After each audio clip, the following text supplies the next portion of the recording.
Так, значить, робота закінчена. Отак вийшло.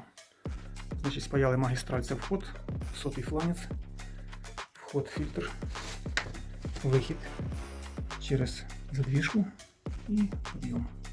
Так, це у нас, значить, байпас сюди через задвижку. Може так вийшло, коліно виходить. І це у нас брос. Так спаявся акуратненько. Значить, можна, в принципі, ставити плиту, підключати насоси.